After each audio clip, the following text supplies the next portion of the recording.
नमस्कार निपुणा चैनल को आपण मानक बहुत बहुत स्वागत।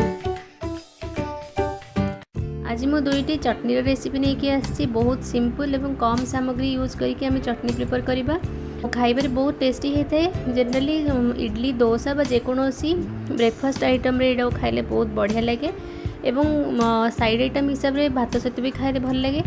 तेबे चलते देखी ना आज आम चटनी प्रिपरेशन किपरि भाव करवा से मु यही सब सामग्री नहीं। फास्ट चटनी आम टमाटर बनइबा तेणु टमाटर दीटा नहीं सहित गोटे पियाज गोटे कंचा लंका जीरा आउ किछि बादाम एथर क्वांटिटी आपण माने चाहिए अधिक बा कम करें। फास्ट आम तेल गरम करी जीरा फुटण मु किछि देली। जीरा फुटीगला से बादाम को पकई भाजी नवा। जदि भजा बादाम अच्छी आगरू ताहले बादाम को भाजवा दरकार नहीं। बादाम रो कलर चेंज होगा जाए टी भाजवा। ए बादाम कलर चेंज हो मु पियाज को देदेली। पियाज को यही भाव काटी देती जेकोसी भी सेप्रे काटले हम किसी प्रॉब्लम नहीं। पियाज भी टिके गोल्डन कलर होगा जाए भाजवा। ये पियाज टिके कलर चेंज हो मु टमाटो को देदेली। स्वाद अनुसार लुण दबा। टमाटर परिमाण भी जी खट्टा आप पसंद करते से हिसाब से देवे।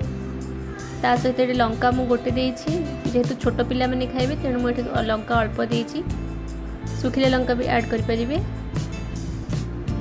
एटा भाजी हो गलानी या ठंडा हवा को छाड़िबा। ठंडा हो जाइए एबे मु ग्राइंडिंग जार रे नेकी ताको पेस्ट बनै देबी। देखन तो रेडी हो जाइए हमर चटनी। ताको गोटे बाउल को ट्रांसफर कर देबा एवं ताको ऊपर फुटण देबा पई तेल रे किछि मु सोरिष ऐड कली। तापर भूसंग पत्र यही स्टेज रे आपण माने चाहिए सुखिला लंका को भी देकी भाजी परिवे। चटनी ऊपर ताको दे देली एवं देखन तो रेडी हो जाइए हमर चटनी। बहुत टेस्टी अटे एटा। मु एटा को डोसा सहित सर्व करछि। नेक्स्ट बनइबा पुदीना चटनी। पुदीना चटनी पे मु गोटे ग्राइंडिंग जार रे पुदीना पत्र को भल भाव धोईकी नहीं सेटा ऐड कली। ता सहित किछि पान मोहरी भजा नहीं दुईटी कंचा लंका देछि। स्वाद अनुसार में चीनी दबा। चीनी बदल ये गुड़ भी दि जाई पारे।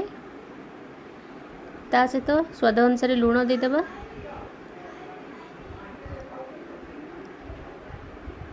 ये मु अल्प टिके तेंतुली भी देछि। भल भाव या पेस्ट बन नवा। देखो तो रेडी हो जाइए आमर पुदीना चटनी। यही प्रणाली करके आपण मैंने 10 ରୁ 15 दिन धरिकी फ्रिज रे रखिपारे। आशा करुँची आपण मानक आज चटनी रेसिपी दुईटी निश्चित भाव भल लगी। तेबे यही वीडियो देखि आपण मानक बहुत बहुत धन्यवाद।